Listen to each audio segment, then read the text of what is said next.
আসসালামু আলাইকুম। রসুল সাল্লাল্লাহু আলাইহি সাল্লাম বলেছেন, যে ব্যক্তি আল্লাহ ও পরকালের প্রতি বিশ্বাস রাখে সে যেন ভালো কথা বলে অথবা চুপ থাকে। প্রিয় দর্শক, একটি কথা মানুষকে সম্মানিত করতে পারে, আবার একটি কথা মানুষকে অপমানিতও করতে পারে। আমরা অনেক সময় না ভেবেই এমন কথা বলে ফেলি যা অন্যের হৃদয়ে কষ্ট পায়, নীরবে কাঁদে। অথচ একজন মুমিনের পরিচয় হলো তার হাত ও মুখ থেকে অন্য মানুষ নিরাপদ থাকবে।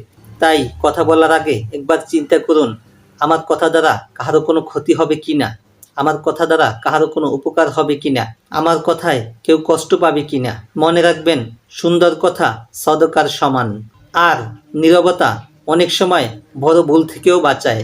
তলোয়ারের আঘাতের ক্ষত একদিন শুকিয়ে যায়, কিন্তু কটু কথার ক্ষত অনেক সময় সারা জীবন থেকে যায়। ভিডিওটি ভালো লাগলে ফলো করে পাশে থাকুন। ধন্যবাদ।